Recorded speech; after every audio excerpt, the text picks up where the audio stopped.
Hello प्यारे बच्चों, तो आज मैं आप लोगों के सामने आ गया हूँ क्लास 12th बोर्ड के लिए आपका फर्स्ट चैप्टर जो है इलेक्ट्रिक चार्जेस एंड फील्ड्स। बच्चों, आज से हम शुरुआत कर रहे हैं क्लास 12th की पूरे फ्री स्टडी की, जिसके अंदर मैं आपको एक एक कंटेंट, एक एक टॉपिक, एक एक सब टॉपिक इसके अंदर पढ़ाऊंगा। ठीक है बच्चों, तो चलिए शुरुआत करते हैं। आशा करते हैं कि आप ये सारे टॉपिक्स पढ़ के अपने 12th बोर्ड के एग्जामिनेशंस में अच्छा करेंगे। तो बच्चों, जो अपना सबसे पहला चैप्टर है वो इलेक्ट्रोस्टैटिक्स का पार्ट है, ये बात हम लोग जानते हैं। और हमारे चैप्टर का जो नाम है वो है electric charges and fields, right. जो हमारा चैप्टर है उसका क्या नाम है? Electric charges and fields. अब इसके अंदर अगर मैं इस पर्टिकुलर टॉपिक की बात कर रहा हूं बच्चों, तो इस टॉपिक में इलेक्ट्रिक चार्जेस के बारे में पूरा पढ़ाया गया है और उसके साथ साथ चार्जेस के जो फील्ड्स होते हैं, जिसको हम इलेक्ट्रिक फील्ड के नाम से जानते हैं, वो सारी चीज़ें भी इसमें पढ़ाई गई है बच्चों।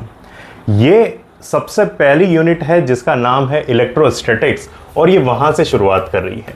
अच्छा, एक बात और मैं आप लोगों को बता दूं बच्चों कि जो इलेक्ट्रोस्टैटिक्स नाम की ये ब्रांच है फिजिक्स की, इसके अंदर हम लोग जो स्टडी करते हैं उस स्टडी के अंदर चार्जेस की स्टडी की जाती है। और ये जो चार्जेस होते हैं बच्चों, ये चार्जेस हम लोग स्टडी करते हैं कि वो होने चाहिए स्टेशनरी।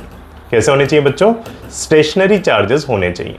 स्टेशनरी चार्जेस की हम लोग इस पर्टिकुलर ब्रांच के अंदर स्टडी करते हैं। तो सबसे पहले मैं चार्जेस को समझाता हूं और उसके बाद में उनके फील्ड्स को समझाऊंगा और पूरी इलेक्ट्रोस्टैटिक्स यहां पर आप लोगों को पढ़ाऊंगा बच्चों।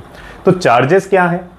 किसी भी बॉडी में, चाहे वो न्यूट्रल बॉडी हो, चाहे वो चार्ज बॉडी हो, चाहे वो कंडक्टर हो, चाहे इंसुलेटर हो, चाहे डाइलेक्ट्रिक हो, कुछ भी हो, हर एक बॉडी के अंदर उसकी एक इनहेरेंट प्रॉपर्टी होती है जिसको हम चार्जेस कहते हैं। चार्जेस की कोई एग्जैक्ट या फिर आप कह सकते हैं कोई फिक्स्ड डेफिनेशन तो नहीं है, लेकिन चार्ज को हम लोग डिफाइन करने की कोशिश कर सकते हैं। तो चार्ज को हम लोग कैसे डिफाइन करते हैं? चार्ज में be defined as the inherent property of any object और एनी बॉडी। और जब ये चार्जेस होते हैं तो इनका एक फील्ड बनता है अपने चारों ओर, और उस फील्ड से ये दूसरे चार्जेस पर फोर्स एग्जर्ट करते हैं। और कौन सा फोर्स होता है? वो इलेक्ट्रोस्टैटिक नेचर का फोर्स एग्जर्ट करता है। अब हम जब बात करते हैं हमारा इलेक्ट्रोस्टैटिक फोर्स, ये जो इलेक्ट्रोस्टैटिक फोर्स है ये इलेक्ट्रोमैग्नेटिक नेचर का है। इस पूरे यूनिवर्स में ग्रेविटेशनल फोर्स के अलावा जितने भी आपके डायरेक्टली एक्सपीरियंस होने वाले फोर्सेस हैं, वो सारे मैनिफेस्टेशन होते हैं किसके? इलेक्ट्रोमैग्नेटिक फोर्स के। तो ये जो इलेक्ट्रोस्टैटिक फोर्स है ये भी किसका पार्ट है? इलेक्ट्रोमैग्नेटिक फोर्स का पार्ट है बच्चों। तो आइए हम सबसे पहले चार्जेस के लिए, जैसे कि मैंने बताया कि किसी भी बॉडी के अंदर उसकी जो इनहेरेंट प्रॉपर्टी होती है उसको हम लोग क्या कहते हैं? चार्ज कहते हैं। अब ये चार्ज कितने टाइप के होते हैं ये बात भी हमने हमारी 10th क्लास के अंदर पढ़ा हुआ है कि जो चार्जेस होते हैं बच्चों ये दो टाइप के होते हैं। एक होता है हमारा पॉजिटिव चार्ज और दूसरा हमारा होता है नेगेटिव चार्ज। पहला कौन सा होता है? पॉजिटिव चार्ज, और दूसरा कौन सा होता है बच्चों? Negative charge. ये दो तरह के चार्जेस हैं जिसकी स्टडी करते हैं हम लोग। पॉजिटिव चार्ज कुछ इस तरीके से हम लोग डिफाइन करते हैं और जो नेगेटिव चार्ज होता है इस तरीके से डिफाइन करते हैं। चार्ज को डिनोट करने के लिए जो लेटर यूज होता है वो होता है क्यू। कई जगहों पर कैपिटल क्यू से इसको रिप्रेजेंट किया जाएगा, कुछ जगहों पर इसको स्मॉल क्यू से रिप्रेजेंट किया जाएगा। तो बेसिकली पॉजिटिव और नेगेटिव ये दो टाइप के चार्जेस है जो यहाँ पर हमें पढ़ने हैं। और इसको हम डिनोट किससे करते हैं? या तो कैपिटल क्यू से डिनोट करते हैं या फिर स्मॉल क्यू से हम लोग इसको डिनोट करते हैं बच्चों। चलिए बढ़ते हैं आगे। अब चार्जेस की थोड़ी सी मैं प्रॉपर्टीज और चार्जिंग मेथड्स के बारे में बता देता हूँ। चार्जिंग मेथड्स हम लोग जो पढ़ते हैं वो बेसिकली तीन तरीके के होते हैं। पहला होता है चार्जिंग बाय फ्रिक्शन। पहला कौन सा होता है? Charging by friction. दूसरा होता है बच्चों चार्जिंग बाय कंडक्शन। और जो तीसरा होता है वो होता है बाय इंडक्शन। ये तीन मेथड हैं जिससे किसी भी बॉडी को हम लोग चार्ज करते हैं। चार्ज करने का मतलब है कि उसके अंदर या तो उसको पॉजिटिवली चार्ज बनाओगे आप या उसको नेगेटिवली चार्ज बनाओगे। न्यूट्रल है यानी कि number of positive charge is equals to number of negative charge, तो उसको हम लोग न्यूट्रल बॉडी बोलते हैं। अगर आपको उसको चार्ज करना है तो चार्ज करने के लिए तीन मेथड्स हम लोग यूज करते हैं। Charging by friction, charging by conduction और तीसरा कौन सा बच्चों? Charging by induction. फ्रिक्शन के अंदर क्या होता है? जब आप फ्रिक्शन अप्लाई करते हैं, जैसे बहुत सारे एक्सपीरियंसेस आपको होते हैं, हम लोग मान लीजिए किसी सोफे पर बैठे हुए हैं और वहाँ से उठ के हम लोग जैसे ही चलते हैं और हमारा जो गेट है या हमारा जो कमरा है, जो रूम है, उसके गेट के नॉब को हम लोग टच करते हैं तो हमें अचानक से एक हल्का सा इलेक्ट्रिसिटी का फ्लो फील होता है, इलेक्ट्रिक करंट हमें फील होता है। ऐसा इसलिए होता है बच्चों बिकॉज आप फ्रिक्शन के थ्रू, क्योंकि आप सोफे पर बैठे हुए थे, जब आप वहाँ से उठे तो फ्रिक्शन अप्लाई हुआ, उस फ्रिक्शन की वजह से आप चार्ज हो गए और आपने जैसे ही उस डोर को टच किया तो चार्जिंग बाय कंडक्शन से, क्योंकि कंडक्शन का मतलब है कि आप किसी भी दो बॉडीज़ के फिजिकल कॉन्टैक्ट में आ रहे हो जिसमें से एक बॉडी कम से कम चार्ज होनी चाहिए। तो ऐसा करने से हमने क्या किया, हमने जैसे ही उस डोर के नॉब को टच किया तो वो चार्ज का ट्रांसफ़र हुआ चार्जिंग बाय कंडक्शन से। तो इस तरीके से आपने अपने अंदर से इलेक्ट्रिक करंट का फ्लो फील किया है बच्चों। चार्जिंग बाय इंडक्शन के अंदर हम डायरेक्टली फिजिकल कांटेक्ट नहीं करते हैं। चार्जिंग बाय इंडक्शन के अंदर क्या होता है, हम दूर से ही उस ऑब्जेक्ट को क्या करते हैं, चार्ज कर देते हैं। किस तरीके से, जैसे मान लो कोई एक बॉडी है, कोई स्फीयर है जो कि पॉजिटिवली चार्ज्ड है, इसको आप नियर लेकर आ रहे हो किसी न्यूट्रल बॉडी के, ये हमारी क्या है, न्यूट्रल बॉडी है। अब इस न्यूट्रल बॉडी के साथ में बिना किसी फिजिकल कांटेक्ट के आप इसके विसिनिटी में इसको लेकर आए तो इससे क्या होगा, ये पॉजिटिव चार्ज इस न्यूट्रल बॉडी के नेगेटिव चार्जेस को अपनी ओर अट्रैक्ट करेगी, तो वो नेगेटिव चार्ज इस तरीके से एक्यूमुलेट हो जाएंगे। जब यहाँ पर नेगेटिव चार्ज आएंगे तो ऑब्वियस सी बात है इस जगह पे क्या आ जाएंगे बच्चों, पॉजिटिव चार्ज आ जाएंगे, राइट।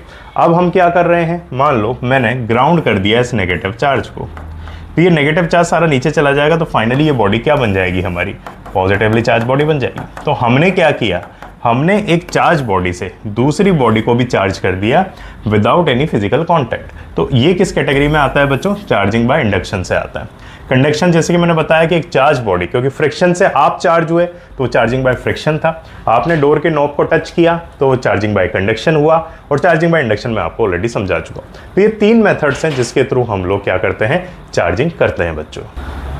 तो जल्दी से प्रॉपर्टीज़ ऑफ चार्ज को भी बता देता हूँ। अगर मैं प्रॉपर्टीज़ की बात करूँ तो हम लोग जानते हैं कि सबसे पहला कि हमारे जो चार्जेस होते हैं वो कैसे होते हैं, वो स्केलर प्रॉपर्टी रखते हैं, यानी कि वो क्या है, स्केलर्स हैं। चार्जेस क्या होते हैं, स्केलर्स होते हैं। दूसरी बात, जो चार्जेस होते हैं इसमें हम लोग जानते हैं कि पॉजिटिव चार्ज को क्या करेगा, रिपेल करेगा, पॉजिटिव चार्ज नेगेटिव चार्ज को क्या करेगा बच्चों, अट्रैक्ट करेगा, राइट।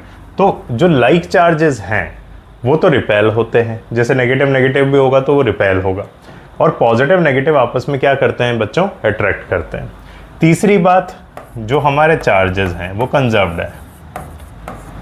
कंजर्व्ड का मतलब ये है कि इन चार्जेस को ना तो आप क्रिएट कर सकते हो ना ही डिस्ट्रॉय कर सकते हो। फोर्थ पॉइंट है कि चार्जेस क्या हैं हमारे, क्वांटाइज्ड है।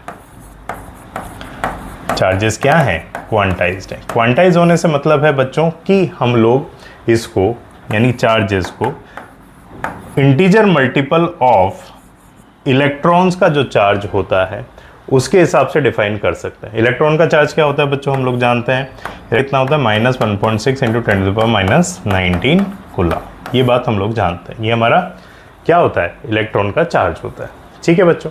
तो इस तरीके से हम लोग यहाँ पर ये बताते हैं कि हमारा चार्ज क्वांटाइज्ड है।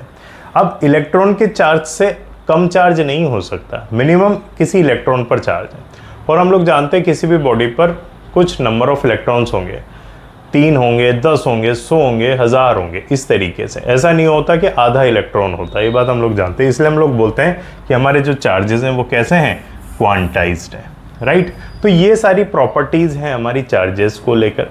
अब चार्जेस की प्रॉपर्टीज़ के बाद में बच्चों हम लोग नेक्स्ट मूव कर लेते हैं, और एक एग्जाम्पल हम लोग नेक्स्ट मूव कर लेते हैं, और एक एग्जाम्पल के थ्रू मैं यहाँ पर आपको ये बताऊंगा कि हम कैसे पता लगाते हैं कि कोई बॉडी चार्ज है कि नहीं है। इसके लिए जो चीज़ हम लोग यूज़ करते हैं वो होता है हमारा इलेक्ट्रोस्कोप। तो बच्चों गोल्ड लीफ जो हमारा इलेक्ट्रोस्कोप है जिसकी मैं बात कर रहा हूँ वो गोल्ड लीफ इलेक्ट्रोस्कोप कहलाता है। ये कुछ ऐसा दिखता है जैसे कि आप लोग यहाँ पर देख रहे हैं। इसमें क्या होता है, पूरा ग्लास का एक केस होता है जिसके अंदर ब्रास की एक रॉड होती है, राइट। और ये ब्रास की रॉड गोल्ड लीफ से नीचे की तरफ कनेक्टेड होती है, ठीक है। इसके बाद में ऊपर की तरफ आप देखेंगे तो इंसुलेटर प्लग है, ताकि बाहर से कोई भी एक्सटर्नल किसी भी तरह का पार्टिकल हो गया या कोई भी कनेक्शन, चार्जेस भी अगर मूव करने हैं तो वो नीचे की तरफ नहीं मूव करें, तो इंसुलेटर प्लग यूज़ करते हैं। इसके बाद में ऊपर एक ब्रास की डिस्क होती है, जहाँ पर हमें किसी भी ऑब्जेक्ट का जिसका हमें ये पता लगाना हो कि वो चार्ज्ड है या नहीं है, उसको फिर यहाँ पर ब्रास डिस्क से हम लोग क्या करते हैं, टच करवाते हैं। यहाँ पर चार्जिंग बाय कंडक्शन के थ्रू हम लोग उसका पता करते हैं। अब हो क्या रहा है, मान लीजिए ऊपर से आपने उस ऑब्जेक्ट को जिसका पता लगाना है कि वो चार्ज्ड है कि नहीं है, उसको इससे कनेक्ट कर दिया। कनेक्ट करने के बाद में आप देखेंगे, अगर मान लीजिए गोल्ड लीफ जो है अगर ये डाइवर्ज हो जाती हैं, तो इसका मतलब ये है कि वो बॉडी जो है चार्ज थी। अगर ये डाइवर्ज नहीं होती है तो इसका मतलब ये है कि बॉडी चार्ज नहीं थी। तो बाय दिस एग्जांपल और by this experiment we can find कि वो जो ऑब्जेक्ट है वो चार्ज्ड है या नहीं है। तो इस तरीके से हम लोग इसका पता लगा लेते हैं बच्चों। चलिए आगे मूव करते हैं। तो इलेक्ट्रोस्कोप से हम लोग क्या पता लगाते हैं, to find whether the body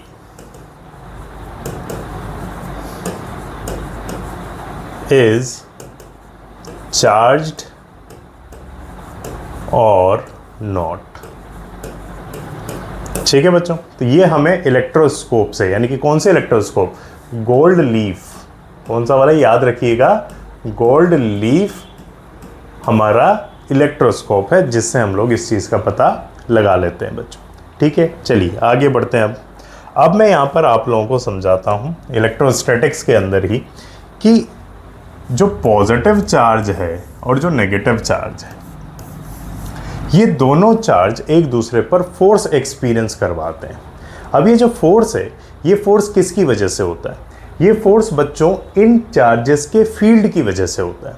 अब आप कहेंगे सर ये फील्ड क्या होता है, बच्चों ये जो फील्ड है ये रीजन ऑफ इम्पैक्ट है। क्या है, it is the reason of impact, reason of impact. अब पॉजिटिव चार्ज के आसपास इसके सराउंडिंग के अंदर एक रीजन होगा जहां पर ये पॉजिटिव चार्ज अपना इम्पैक्ट रखता है। मान लीजिए उस फील्ड के अंदर कोई दूसरा चार्ज आता है या फिर दूसरे चार्ज का फील्ड आता है, तो वो चार्ज फोर्स एक्सपीरियंस करेगा। उसी तरीके से मान लीजिए इस नेगेटिव चार्ज की बात करें तो इसके भी चारों ओर इसका एक एरिया ऑफ इम्पैक्ट या रीजन ऑफ इम्पैक्ट होगा। इस रीजन ऑफ इम्पैक्ट में अगर मान लीजिए कोई दूसरा चार्ज आता है तो वो चार्ज क्या करेगा, फोर्स एक्सपीरियंस करेगा। तो इस रीजन को हम लोग क्या बोलते हैं, इलेक्ट्रिक फील्ड। क्या बोलते हैं बच्चों, this reason is known as electric field. अब इस इलेक्ट्रिक फील्ड को अगर फर्दर और आपको एक्सप्लेन करना है और समझना है तो हम इसको कुछ इस तरीके से समझ सकते हैं कि इलेक्ट्रिक फील्ड का जो रिप्रेजेंटेशन होता है उस रिप्रेजेंटेशन को हम इलेक्ट्रिक फील्ड लाइंस कहते हैं। यानी कि रिप्रेजेंटेशन ऑफ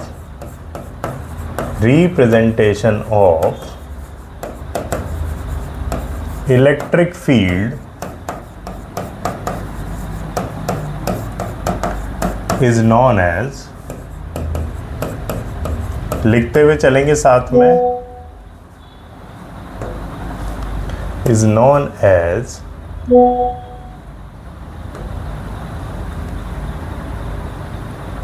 electric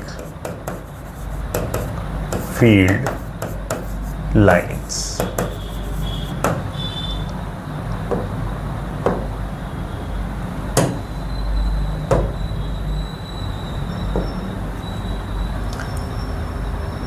तो ये जो रिप्रेजेंटेशन है, ये रिप्रेजेंटेशन इलेक्ट्रिक फील्ड लाइंस के थ्रू होता है। अभी इलेक्ट्रिक फील्ड लाइंस कैसी बनती हैं, कैसी दिखती हैं, अगर मान लीजिए किसी यूनिफॉर्म इलेक्ट्रिक फील्ड की लाइन है, यूनिफॉर्म इलेक्ट्रिक फील्ड लाइंस, तो वो कैसी होंगी, इस तरीके से पैरेलल लाइन से रिप्रेजेंट होंगी। ऐसे किसी भी यूनिफॉर्म फील्ड की ऐसे पैरेलल लाइंस होंगी उसके अंदर, ठीक है ना, इस तरीके से। और अगर नॉन यूनिफॉर्म नेचर की या नॉन यूनिफॉर्म इलेक्ट्रिक फील्ड की इलेक्ट्रिक फील्ड लाइंस का रिप्रेजेंटेशन होगा तो ऑब्वियस सी बात है वो पैरेलल नहीं होगा, या तो कुछ कर्व्ड फॉर्म में होगा इस तरीके से, ऐसे। तो ये जो रिप्रेजेंटेशन होगा ये नॉन यूनिफॉर्म इलेक्ट्रिक फील्ड का होगा। ये वाला कैसा है? Uniform electric field.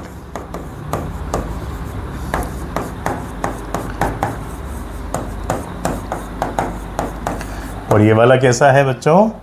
Non uniform electric field.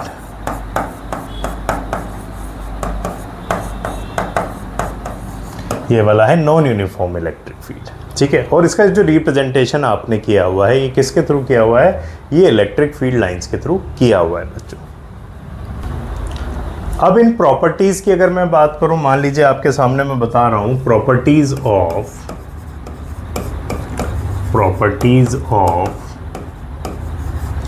Electric field lines.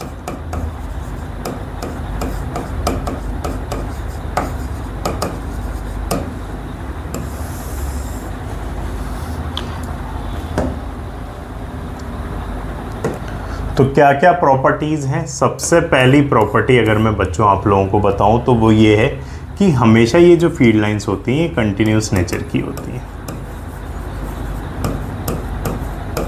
कैसी होती हैं बच्चों? कंटिन्यूस इन नेचर की होती है। इसका मतलब ये है कि ये फील्ड लाइंस कुछ ऐसे नहीं चलती, ऐसे चली फिर रुक गई, फिर ऐसे चली फिर रुक गई, फिर चलने लगी, ऐसे नहीं। इस तरीके से बीच बीच में ये ब्रेक नहीं लेती है। ये हमेशा क्या होती है? कंटिन्यूस नेचर की होती है, सीधी सीधी चलती है ये। दूसरी बात जो इम्पोर्टेंट है कि ये एक दूसरे को कभी भी क्रॉस नहीं करती।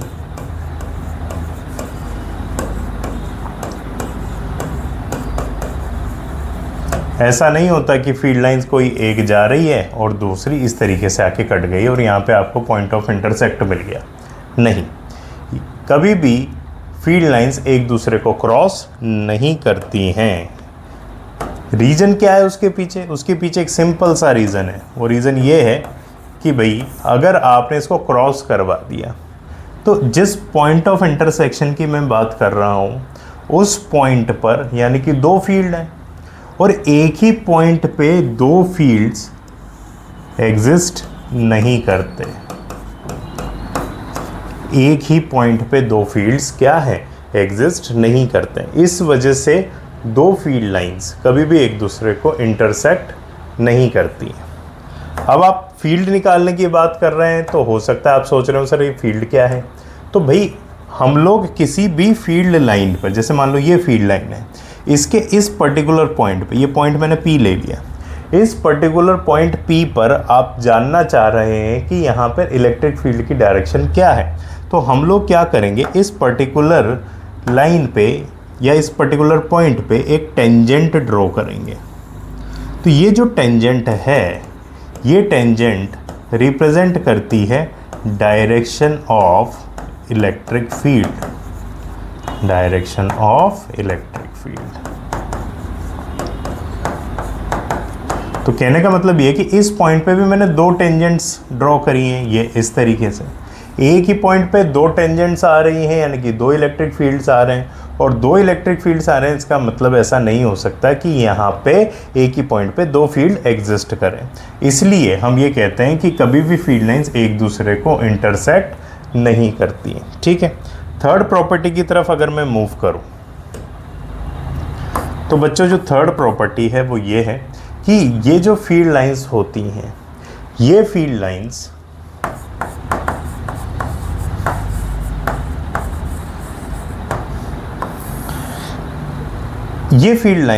सीधा सीधा रिप्रेजेंटेशन है इलेक्ट्रिक फील्ड का।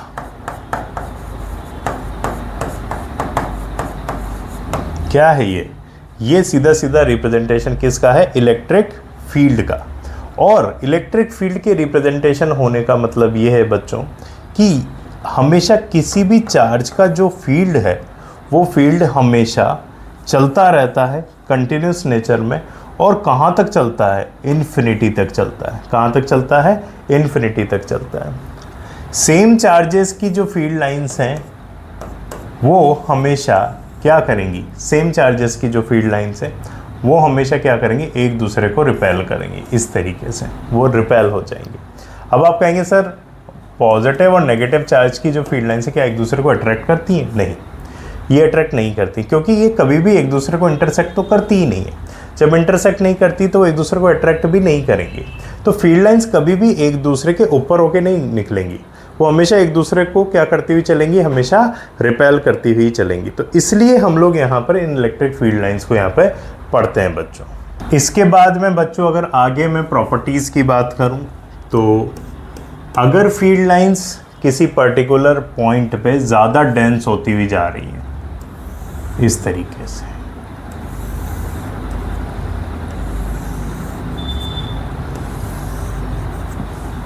आप देख रहे हैं इस पर्टिकुलर एरिया में 3 ही आ रही हैं, इतना ही सिमिलर एरिया में यहाँ लो तो यहाँ पे तो ज़्यादा आ रही हैं, 5 आ रही हैं, राइट। तो यहाँ पे फील्ड लाइन्स डेंस्ड हैं, यहाँ नहीं है, यहाँ पे डेंस्ड है। तो जहाँ पे फील्ड लाइन डेंस्ड होगी वहाँ का इलेक्ट्रिक फील्ड स्ट्रॉन्ग होगा। इलेक्ट्रिक फील्ड कैसा होगा? यहाँ पे स्ट्रॉन्गर होगा। जिस जगह पे डेंसिटी ऑफ फील्ड लाइन ज़्यादा है उस जगह पे इलेक्ट्रिक फील्ड कैसा होगा? स्ट्रॉन्गर होगा कंपैरिजन टू दिस। क्या क्लियर हुई बच्चों आपको बात? ठीक है, तो हमने यहाँ पे आपको ये क्लियर बता दिया कि जिस जगह पे डेंस्ड होती जाएंगी इलेक्ट्रिक फील्ड लाइंस उस जगह पे इलेक्ट्रिक फील्ड क्या होता जाएगा? स्ट्रॉन्ग होता जाएगा। उसी तरीके से मान लीजिए किसी चार्ज पर या किसी जगह पे नंबर ऑफ फील्ड लाइंस ज़्यादा हैं, किसी जगह पे नंबर ऑफ फील्ड लाइंस कम है। जैसे मान लो आपका एक सिंपल सा एग्जांपल ले लेता हूँ, मान लो कोई पॉजिटिव चार्ज, इसकी फील्ड लाइन जो होती है अभी मैं बताऊँगा आगे जब आपको कूलम्स लॉ पढ़ाऊँगा, तो इसमें से जो फील्ड लाइंस निकलती हैं वो रेडियली आउटवर्ड निकलती हैं। तो आपके सामने मैंने एक चार्ज लिया है पॉजिटिव नेचर का जो कि है Q1, दूसरा एक चार्ज मैं ले रहा हूँ आपके सामने Q2, इसकी फील्ड लाइंस कुछ ऐसी हैं इसमें से जो ओरिजिनेट हो रही हैं। तो नंबर ऑफ फील्ड लाइंस किस में से ज़्यादा निकल रही हैं? Q2 में से ज़्यादा निकल रही हैं इन कंपैरिजन टू Q1। तो यहाँ पर मैं एक बात कह सकता हूँ कि Q2 का जो मैग्नीट्यूड है बच्चों वो ज़्यादा होगा किससे? Q1 से। तो जिसमें से जितनी ज़्यादा नंबर ऑफ फील्ड लाइंस निकलती है वो चार्ज उतना ही ज़्यादा मैग्नीट्यूड वाला होता है। तो इसका चार्ज वैल्यू ज़्यादा होगा इन कंपैरिजन टू दिस। तो ये एक और प्रॉपर्टी है बच्चों इलेक्ट्रिक फील्ड लाइंस की। तो बेसिकली ये आपके सामने कुछ प्रॉपर्टीज़ हैं जो मैंने आपको बताई इलेक्ट्रिक फील्ड लाइंस की।